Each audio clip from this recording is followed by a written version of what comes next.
కొన్ని వేల సంవత్సరాల నుంచి స్త్రీలను డామినేట్ చేశారు, టార్చరు చేశారు. అసలు వాల్యూ లేని వాళ్ళలాగా ఒక నానింటి కిందగా తగ్గించారు. దీనివల్ల ఆమె అగ్లీగా మారిపోయింది. ఎప్పుడైతే మీ నేచర్ యొక్క ఇన్నర్ అవసరాలకు అనుగుణంగా అనుమతించరో అప్పుడు అది మనిషికి పెద్ద ప్రాబ్లంగా తయారైద్ది. పాయిజనస్గా, క్రిపుల్డ్గా, ప్యారలైజ్డ్గా, పెర్వర్టెడ్గా మారిపోద్ది.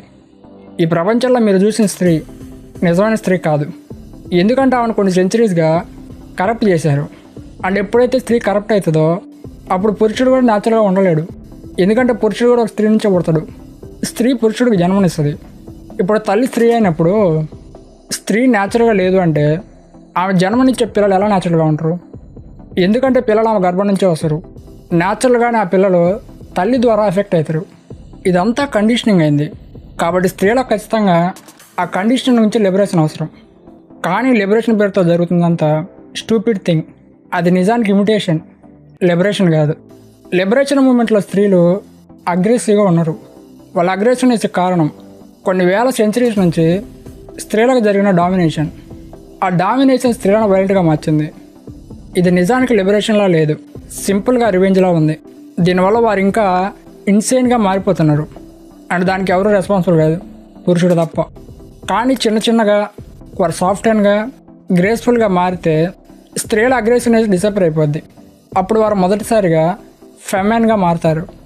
రియల్ లిబరేషను స్త్రీలను నిజమైన స్త్రీలుగా మారుస్తుంది తప్ప పురుషుడు చేసినట్టు ఇమిటేషన్లా కాదు.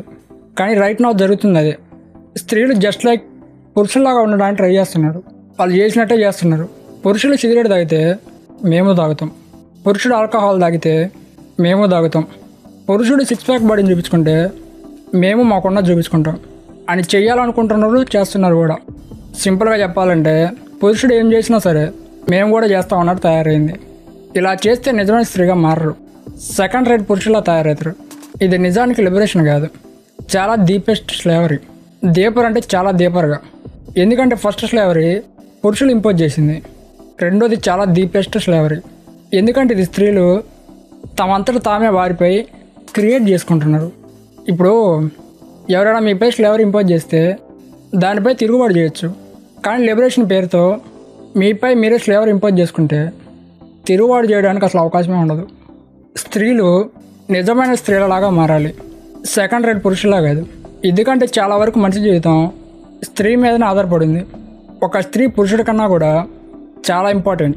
ఎందుకంటే స్త్రీ పురుషులు ఇద్దరిని తన గర్భాశయంలోనే క్యారీ చేస్తుంది. అబ్బాయికి అమ్మాయికి ఇద్దరికి తల్లిగా ఉంటుంది. ఇద్దరిని నారీజ్ చేస్తుంది. ఒక స్త్రీ కండిషనింగ్ వల్ల, డామినేషన్ వల్ల కరప్ట్ అయినప్పుడు తన పిల్లల్ని పెంచే మార్గం కూడా అలానే కరప్టెడ్గా ఉంటుంది కదా. చిన్న ఎగ్జాంపుల్ చెప్తా. విషపూరితమైన మష్రూమ్స్ ఉన్నాయి, అందులో విషం ఉంటుంది. ఆ మష్రూమ్ నుంచి ఇంకొన్ని మష్రూమ్స్ పుడతాయి. ఆ మష్రూమ్ నుంచి పుట్టిన కొత్త మష్రూమ్స్లో కూడా విషం ఉంటుంది కదా. అలాగే ఇది కూడా. ఒకవేళ స్త్రీ తనలాగే నిజమైన స్త్రీగా ఉండటానికి స్వేచ్ఛ లేదు అంటే పురుషుడు కూడా నిజమైన పురుషుడిగా ఉండటానికి అసలు స్వేచ్ఛ అనేదే ఉండదు. పురుషుడికి స్వేచ్ఛ ఉండాలంటే స్త్రీకి తప్పనిసరిగా స్వేచ్ఛ ఉండాలి. పురుషుడి కన్నా కూడా స్త్రీకి స్వేచ్ఛ చాలా ఫండమెంటల్. స్త్రీ కనుక బానిసగా ఉంటే ఆమె అప్పుడు సున్నితమైన మార్గాల్లో పురుషుడిని కూడా బానిసగా చేస్తుంది. తను ఇండైరెక్ట్గా ఫైట్ చేయటం, ఏడవటం, మెంటల్గా టార్చర్ చేయటం, నిన్ను కొట్టకుండా తాను కొట్టుకోవడం, ఇలాంటివి అన్నమాట సున్నితమైన మార్గాలంటే. స్త్రీకి మొత్తం స్వేచ్ఛ అవసరం. అప్పుడే ఆమె పురుషుడికి కూడా మొత్తం స్వేచ్ఛనిస్తుంది.